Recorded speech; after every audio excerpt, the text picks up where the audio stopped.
Assalamualaikum warahmatullahi wabarakatuh.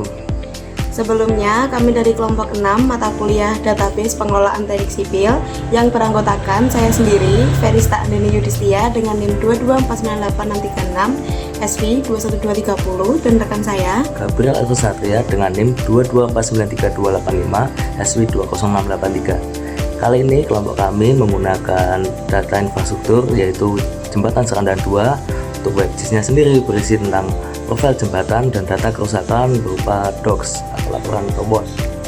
Nah, di sini kami akan membuat tutorial dari awal pengerjaan sampai akhir, yang diawali dengan studi literatur, lalu survei lapangan, analisis kerusakan, lalu input webgis.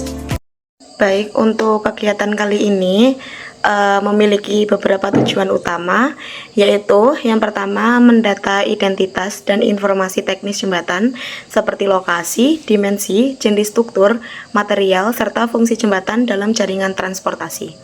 Yang kedua, mengidentifikasi kondisi existing jembatan melalui observasi visual dan dokumentasi lapangan termasuk bentuk kerusakan pada struktur atas, struktur bawah maupun lantai jembatan.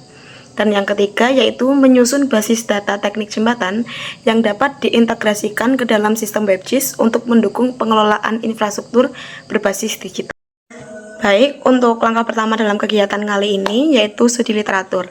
Studi literatur kita gunakan untuk mencari informasi tentang data teknis jembatan Serandaan, lalu mencari bagaimana cara membuat WebGIS dan fitur-fitur yang ada di QGIS, dan mencari bagaimana metode analisis kerusakan.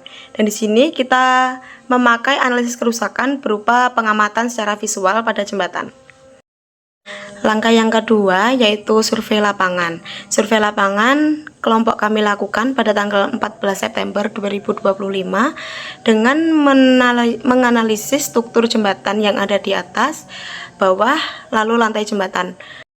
Survei kita lakukan dengan mengambil gambar kerusakan, lalu gambar kerusakan tersebut nanti kita olah di Google Docs sebelum diinput ke WebGIS. Di sini kami sudah mencari data teknis jembatan yang kita dapat dari web PUPR, perpustakaan PUPR, yang berisi panjang jembatan, memiliki panjang jembatan 626,75 meter, lalu jalan pendekat di kedua sisi totalnya yaitu 727,25 meter, lalu jalan akses di sisi utara itu 250 meter. Lalu untuk jembatannya sendiri memiliki lebar 11 meter, terus jalur lalu lintasnya 2 x 4 meter, jalur pejalan kakinya 2 x 1 meter, dan bahu jalannya 2 x 0,5 meter. Dan untuk jalur pendekatnya memiliki jalur kendaraan 2 x 3,25 meter, lalu bahu dalam jalannya itu 2 x 25 meter, dan bahu luar jalannya 2 x 1 meter. Untuk detail teknisnya terdiri dari 16 pier dan 2 abutmen. Struktur bawah berupa pondasi bore pile diameter 80 cm dan struktur atasnya precast concrete girder dengan bentang span 20 meter dan 35 meter. Untuk kecepatan rencana dalam jembatan ini yaitu 60 km per jam. Baik, saya akan menjelaskan secara singkat kerusakan-kerusakan yang kami dapat ketika survei lapangan. Yang pertama yaitu korosi meluas pada gelagar baja. Pada gelagar baja itu terlihat cat protektif banyak mengelupas dan permukaan korosi menyebar. Jika korosi tersebut sudah menyebar, menyebabkan pitting atau pengurangan penampang signifikan. Kapasitas lentur atau geser elemen bisa turun drastis. Dan kerusakan yang kedua yaitu rembesan air berlubang. Ini dapat beresiko korosi tulangan atau reinforcement corrosion pada balok atau slab atau pilar. Dan kerusakan yang ketiga ada indikasi honeycombing atau porositas lokal dan discoloration di bawah slab. Dan yang keempat ada keretakan diagonal. Keretakan diagonal ini menunjukkan indikasi penurunan kualitas material maupun pengaruh beban serta faktor lingkungan. Retakan tersebut perlu diperhatikan lebih lanjut karena berpotensi berkembang menjadi kerusakan yang lebih serius apabila tidak segera dilakukan perawatan atau perbaikan. Lalu kerusakan yang terakhir ada keretakan diagonal pada pier. Pada bagian pier jembatan ditemukan keretakan dengan arah diagonal yang perlu mendapat perhatian serius. Keretakan diagonal umumnya muncul akibat adanya gaya geser atau kombinasi beban vertikal dan lateral yang bekerja pada struktur. Halo teman-teman semua. Kali ini saya akan menjelaskan mengenai pengolahan data survei yang tadi menjadi WebGIS. Yang pertama, buka Google Earth. Cari data infrastruktur yang sudah kalian survei. Untuk kelompok kami yaitu menggunakan jembatan Serandaan 2 yang di Bantul.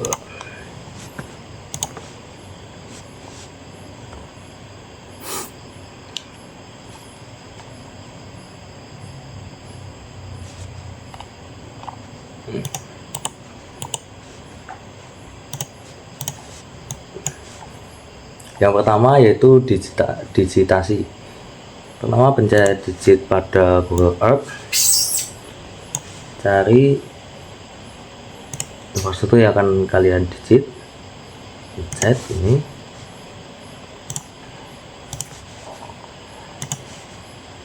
Oke, kurang lebih seperti ini. Tinggal kita namakan jembatan Serandaan.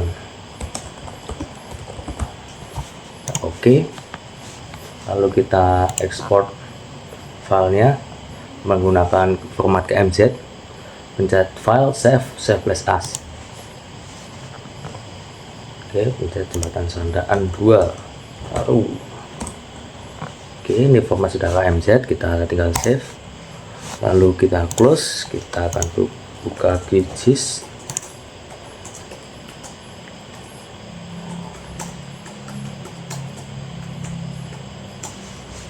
New empty project, cari format KMZ tadi, lalu kita drag, kita masukkan ke QGIS supaya lebih cepat. Tinggal add layers. Ini sudah jadi poligon kita yang tadi digit di Google Earth. Ini belum ada mapnya, kita tinggal cari di browser XYZ tiles satellite hybrid, kita drag saja. Nah, ini kan poligon belum kelihatan di sini. Supaya poligon kelihatan, ini jembatan Serandaan 2 atau KMZ nya tadi, tinggal kita drag atas di satellite hybrid. Oke, sudah kelihatan. Langkah selanjutnya yaitu membuat SHP dari KMZ tadi, yaitu klik kanan pada KMZ jembatan Serandaan 2 baru, lalu export, save feature as. Nah, pastikan format untuk menjadi SHP itu S3 shape file, berikan nama yaitu SHP jembatan Serandaan, jangan lupa disimpan.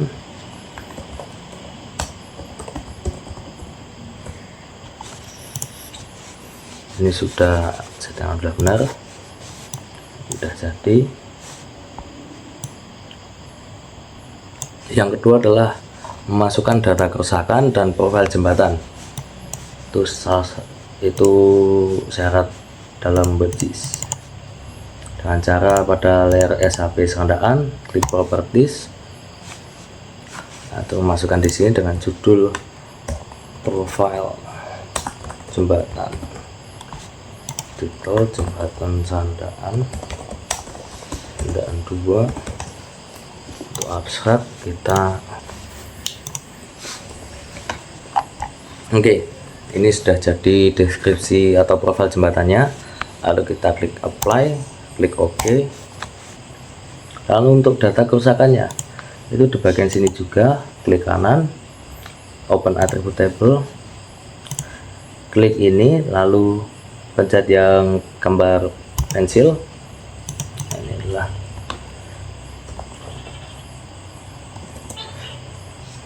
data kerusakan. Ini diberi, nah pada kelompok kami untuk data kerusakan menjadi laporan atau format dalam docs. Oke, pada data kerusakan sudah terisi semua termasuk link data kerusakan. Lalu untuk cara menyimpannya, klik lagi di bagian pensil, lalu kita simpan save. Sebelum kita menjadikan file kita dari QGIS ini menjadi WebGIS, yaitu kita ekspor menjadi HTML dulu. Yang pertama adalah klik dalam web, lalu QGIS to web, create web map. Bagian set all kita pilih pop file to header label always invisible, always visual, apply. Otomatis semua akan menjadi sama. Tuh, kita cek appearance, untuk title atau judul kita di kanan atas, abstrak juga kanan atas, layer kita collapse. Jangan lupa untuk menyimpan.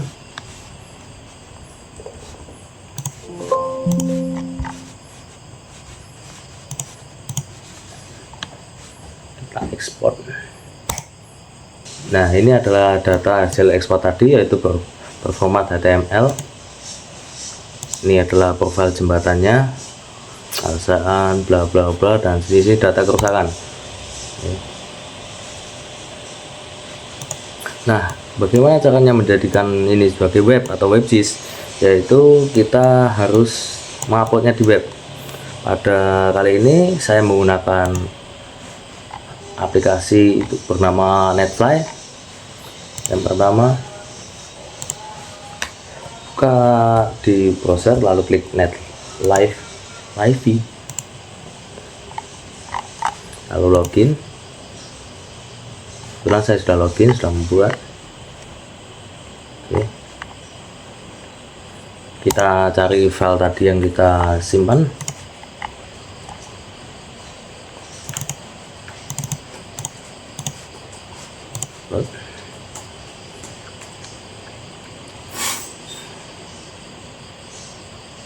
Nah, ini udah jadi. Ini kalau mau mengedit dari domain, ini kan masih template ya, Verdant host, go to domain management, update project name. Ini kita ganti dengan nama jembatan Serandaan 2 dan 2025. Setelah seperti ini, kita simpan.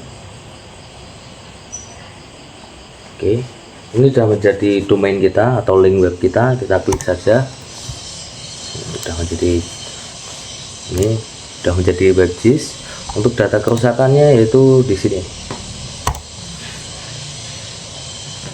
Data kerusakan, ini laporan data kerusakan yang sudah kelompok kami survei.